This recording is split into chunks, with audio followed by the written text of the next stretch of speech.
कक्लाबारि साफागुरि senior secondary स्कुलाव फरायसाफोरनि फ्रेशार ससियेल डे जादों।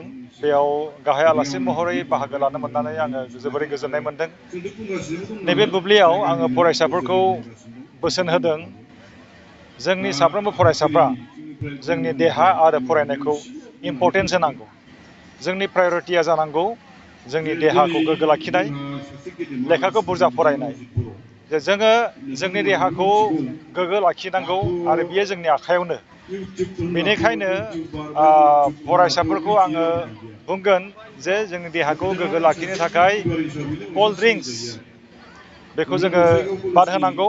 कमप्लिटलि जों बेखौ गारनांगौ, नागारनांगौ।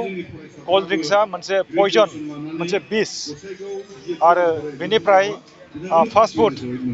फास्ट फुडआव जोंहा दङ जेरै चावमिन आरो बिब्दिनो मेगि थाबाय आरो दसेनि समावनो संजानाय उदां जायगाफ्राव संजानाय माखासे हटेलफ्राव मोननाय फास्ट फुड बेफोरखौ जायोब्ला जोंनि देहाया जेबो भेलु मोना। जोंनि मानसिया थाखा फैसा खामायो, साख्रि मावो, नाथाय गोग्गो देहा नङैनि थाखायनो मा जायो? गोजोन गैयै जायो। दा बेनिखायनो आङो खावलायदों फरायसाफोरखौ जे जाय आदारखौ जोंनो जोंनि मिथिंगाया होदों, जाय आदारखौ जोंनि बिमा बिफाया न'खरावनो संनानै होयो, बेखौनो जानांगौ। थोजासे दै लोंनांगौ, दै गुदुं लोंनांगौ, गाइखेर लोंनांगौ, फ्रुट जुस लोंनांगौ, आलु दालि ओंखाम जानांगौ। बेनो जथेस्थ' जोंनि थाखाय। आरो मिथिंगायाव मोननाय जेरै फिथाइ सामथाइ एपोल, थालिर, आनारस, थाइजौ बेफोरखौ जानांगौ, ड्राइ फ्रुट जानांगौ। बेफोरखौ जायोब्ला जोंनि देहाया थिग जागोन। आरो थाब सिखारनाय हुदाखौ जों खालामनांगौ। थाब सिखारनाय हुदाखौ जों खालामोब्ला जोंहा गोबां बेनिफिट दङ। जोंनि देहायाबो मोजां थागोन आरो जोंनि गोसोआबो मोजां थागोन। आरो मोनसे बाथ्राखौ आङो बुंगोन जे जोंनि गथ'फ्रादि ड्राग एडिक्टेड जादों, बेनि मोनसे जाहोनानो जाहैबाय कल्ड ड्रिंक्स लोंनाय आरो फास्ट फुड जानाय। कल्ड ड्रिंक्स लोङोब्ला, फास्ट फुड जायोब्ला मानसिया खांखुवा जायो। जागोन जानांगौ बा आरोबाव नांबावगौ, जायखौ मोनो बेखौनो जागोन, बे रोखोमनि मोनसे साननानै थायो। जिहेथु हेल्दि नङा नालाय, दा बेनिखायनो जोङो हेल्दि देहाखौ जुदि जोङो जायोब्ला जोङो ड्राग एडिक्टेड जानो गोसो जानाय नङा बा फेग्रा मुवा लोंनो गोसो जानाय नङा। बेनिखायनो बिमा बिफाखौबो आङो सांग्रां जानो खावलायदों जाहाथे गाव गावनि गथ' गथायफोरखौ न'आवनो फिथा सौराय सावनानै जाहोयो, ओंखाम संनानै जाहोयो, अब्ला देहाया मोजां थागोन। बेनिफ्राय लेखा फरायनायखौ जोङो प्रायरिटि होनांगौ। मानो होननानै बुङोब्ला लेखा फरायनानै मानसिया जाम्बा जाया। लेखा फरायनानै बिजनेस मावनो हायो, लेखा फरायनानै साख्रि मावनो हायो, लेखा फरायनानै आबाद मावनो हायो। आरो लेखा फरायोबा जों गावखौनो एम्पावार खालामनो हायो। जोङो देरहासार मानसिफोरनि जिउ खौरांखौ जों फरायनांगौ। जोंनि फरायसाफ्रा सानफ्रोमबो खौरां बिलाइ, निउस पेपार फरायनायनि मोनसे हुदा दानानै लानांगौ। आरो जेनेरेल नलेज बेफोरखौ फरायनानै मोनसे हुदा खालामनांगौ। जोंनो गियान नांगौ। जेसेबां जों गियान सोलोंगोन एसेबां जोंनि साननाया, जोंनि मेलेमारि नोजोरा गुवार जागोन। अब्लानो गाज्रिनि फारसे मोजांनि फारसे जोङो सांग्रां जानो हागोन। दिनै आङो जोबोरै गोजोननाय मोनदों। गोबां फरायसाफ्रा बेयाव गोसो होथाब खोनासंदों। नैबे समाव आङो खावलायगोन फरायसाफोरखौ जे सानसेयाव बोथिसे ओंखाम जानानैब्लाबो मानसिया उथ्रिसार जाबोदों। सासे लेबारनि फिसायाबो चार्टार्ड एकाउन्टेन्ट जादों।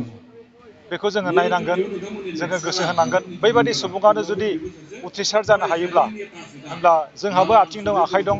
आरो मोनसे बाथ्राखौ गोसो होबावनांगोन जे आथिं गैयाब्लाबो, आखाइ गैयाब्लाबो मानसिया बोरला गावनानै सनानि मेडेल मोननो हानाय दङ। थोंसे आर्टिफिसियेल आथिंजों माउन्ट एभारेस्ट गाखोनानै जारिमिन सुजुनायनि मोनसे जोंनियाव नंगुबै जारिमिन मोनसे दङ। बेखौ लानानै जोङो सांग्रां जानांगोन।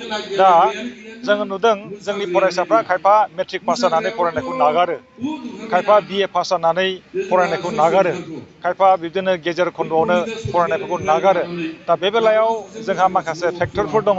जोंनि थासारिनि माखासे फेक्टरफोर जोंनि आगदा आगसि उन सिगां जुदि जोंनि लोगोफ्रा मटिभेटेड नङाब्ला जोंनि लोगोफ्रा जुदि नेगेटिभब्ला बैबादि लोगोफोरनि नेगेटिभ साननाया जोंखौ इनफ्लुयेन्स खालामो जोंनि फरायसाफोरखौ इनफ्लुयेन्स खालामो बे मोनसे जाहोन जानो हागौ बेनिखायनो जे जोंनि जिउआ जोंनि जिउखौ जों माबायदि थांनानै थानांगौ बे जोंनि आखायाव सोरबा आखाइ फाखै लेंहरोब्ला थांनांगौनि गोनांथि गैया सोरबा गाबोब्ला गाबनांगौनि गोनांथि गैया सोरबा मिनियोब्ला मिनिफानांगौनि गोनांथि गैया सोरनिबा गाबनाय मिनिनाय बेफोर नंखायबो जानो हागौ सोरनिबा लेंहरनाया नंखायबो जानो हागौ आरो जोंनि समाजाव ओरैबायदि मोनसे थासारिखौ आङो नुनो मोनदों खायफा जे फैसा गैया होननानै थाखा गैया होननानै एडमिसनखौबो लायालासिनो ओरैनो थायो नाथाय आङो बुंगोन मोजां खामानियाव मदद होग्रा समाज दाबो दङ जोंनि गेजेराव